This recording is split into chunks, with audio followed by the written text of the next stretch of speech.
les petits crasseux, comment va-t-on? Écoutez-moi, salade, tomate, oignon. Bref. Aujourd'hui, on va aborder un sujet qui pique un peu.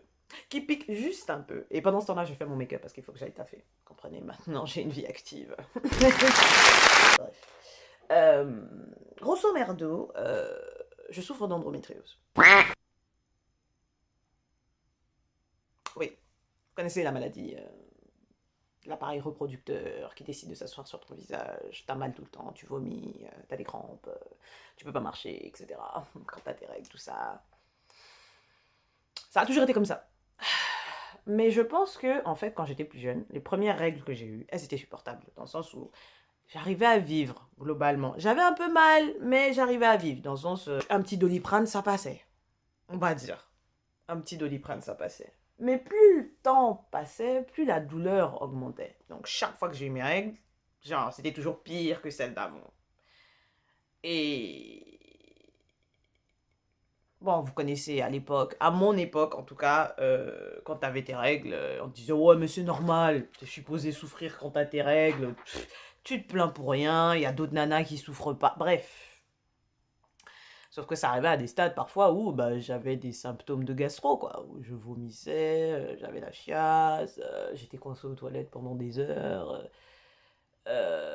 Parfois, enfin, arrivé à un certain stade, notamment au lycée, collège-lycée, collège encore ça allait. Fin collège, début lycée, euh, j'arrivais pas à me tenir droite pendant que j'avais mes règles, les 2 premiers jours. Genre, c'était impossible. Je ne pouvais pas. On était à un niveau de douleur tellement avancé.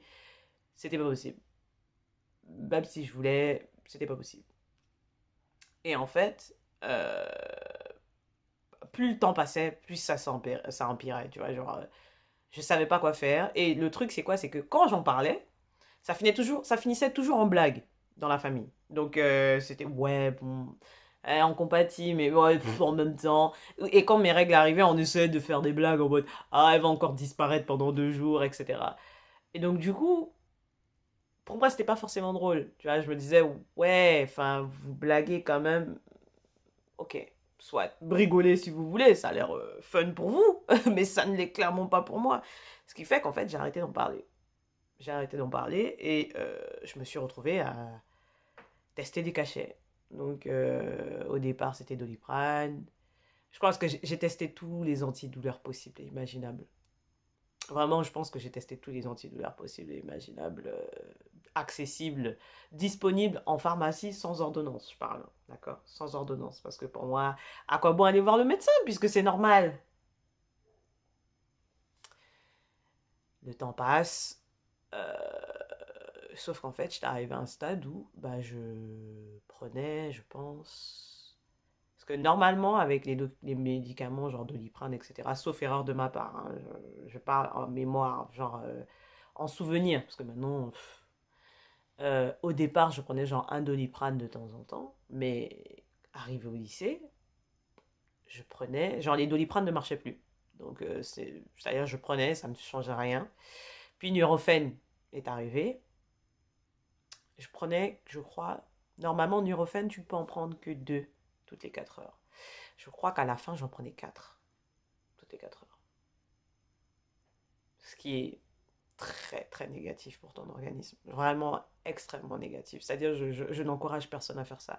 Mais à l'époque, pour moi, c'était ma seule solution, en fait. C'était vraiment ma seule solution parce que les rares fois où j'en ai parlé avec des médecins, bah, il n'y avait pas d'empathie, en fait. Les mecs s'en foutaient. Ils étaient là en mode, ouais, bon, c'est normal, quoi. Qu'est-ce que tu viens me casser les pieds, tu vois casse-toi, en fait. Voilà. Et moi, en fait, bah, j'avais toujours attaché le principe de pilule comment ça s'appelle? À la contraception, juste. Tout simplement, sachant en plus que c'est pas forcément quelque chose de très très bon pour la santé sur le long terme, etc. Donc du coup, j'en ai jamais parlé. Puis un jour, euh, parce que bon, j'arrivais quand même à un stade où parfois, même au travail, j'étais shootée à la fin. C'est-à-dire, je prenais tellement de cachets quand j'avais mes règles que même mes collègues savaient quand j'avais mes règles. J'étais plus lente, je me sentais lourde, quoi. Tu sentais que On était sur une mauvaise pente. On était sur une très très mauvaise pente. Et puis un jour, je vais sur YouTube et je tombe en fait sur une youtubeuse que je suis depuis des années, enfin pas des années, mais que je suis depuis un moment, qui parle du coup de son expérience avec l'endométriose, tu vois. Moi, je me dis ok. Et elle parle et elle dit voilà, moi j'ai découvert mon médecin, machin, machin, et voilà, le médecin l'a suivi et tout, et tout, et tout. Moi, je suis allée voir le médecin en question, du coup, parce qu'elle était en Île-de-France, du coup, ça m'a arrangé, j'ai fait parfait, on va aller la voir. Et le médecin, la première fois, ce qu'elle m'a dit, c'était que, bah, grosso modo, c'était pas normal d'avoir mal quand on a ses règles. Et pour moi, ça a été un choc.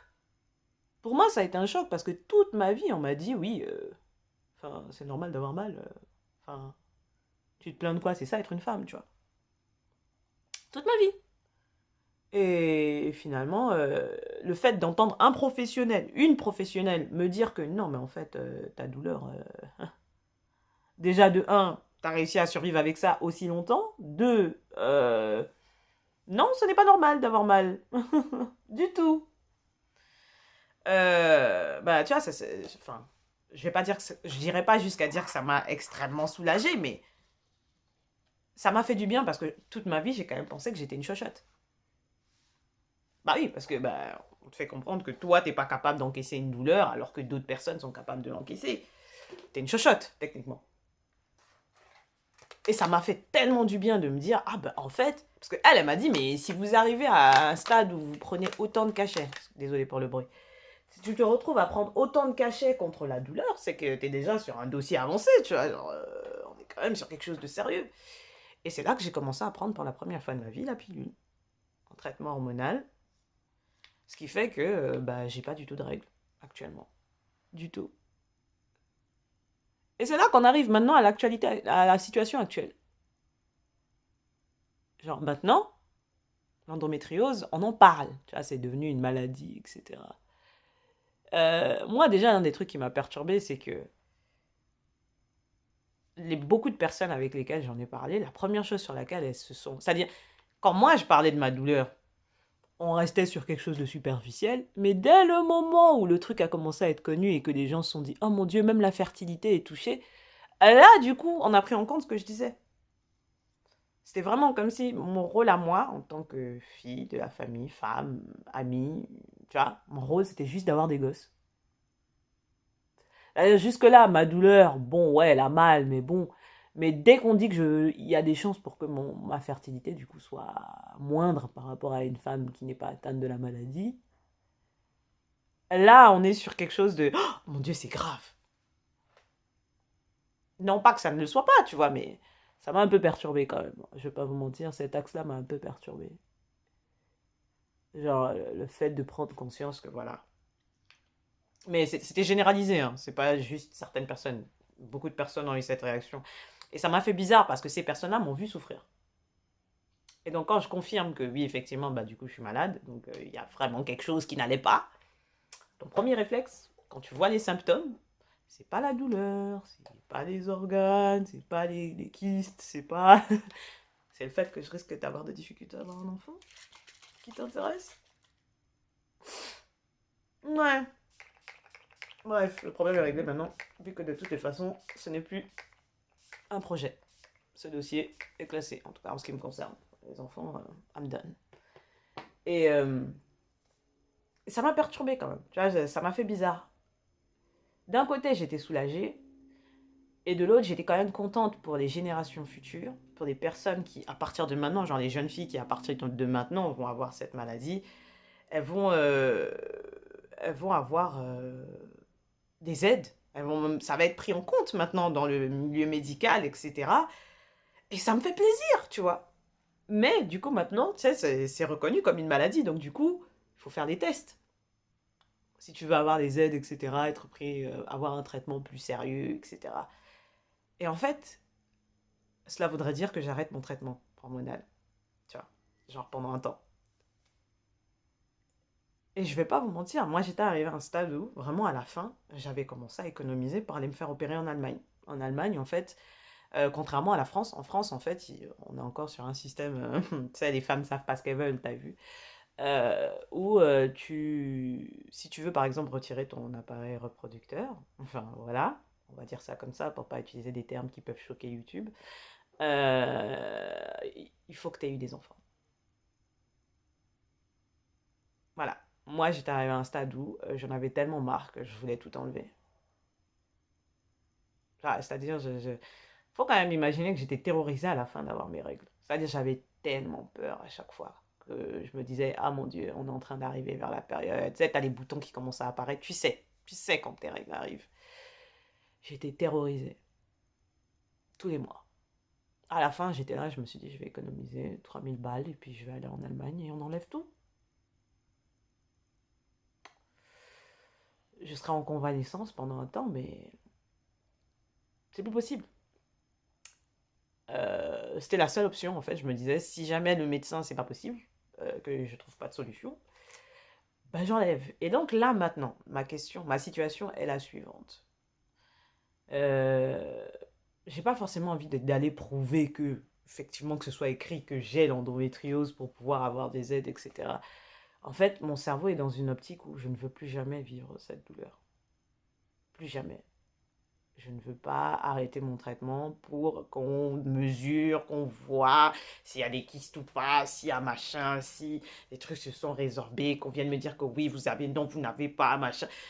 Non, tant que mon traitement fonctionne, je veux le garder.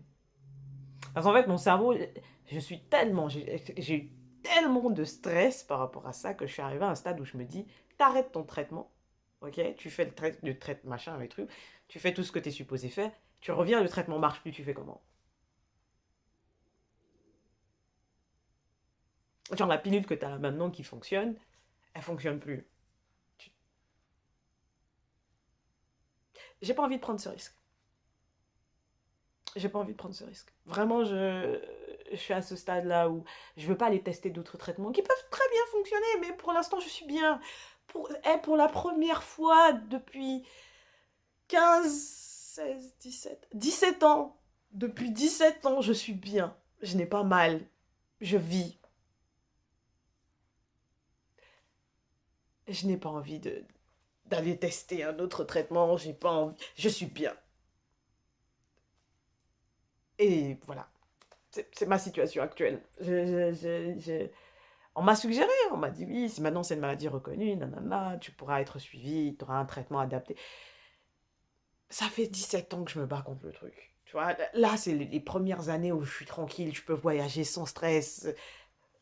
C'est grâce à ça que j'ai pu partir en Australie. Imaginez. Genre, avant ça, je m'imaginais même pas partir un an où que ce soit parce que. Non. Être malade à l'étranger? Non. Good. Mais maintenant, je peux me projeter. Je peux partir en vacances quand je veux, je peux vivre, juste vivre. Je vais pas une fois par mois, pendant 3 jours, avoir la tête dans la cuvette des WC, à vider mes boyaux dans tous les sens, en haut et en bas. I'm good. Mais je respecte les gens qui ont le courage de faire ça, mais moi j'ai plus le courage, vraiment. Je vous soutiens, mes sœurs. Et je suis quand même heureuse pour les personnes maintenant qui ont cette maladie et qui maintenant vont pouvoir avoir des vraies aides. Voilà, c'est pas très joyeux tout ça, mais fallait que j'en parle parce que je sais qu'il y a des personnes qui souffrent de ça et qui n'ont pas de soutien forcément. Donc voilà, je suis avec vous. Moi maintenant ça va mieux, mais j'espère vraiment qu'un jour ce sera reconnu globalement sur toute la planète parce que là moi je suis en France donc ça va, tu vois. Mais il y a des pays,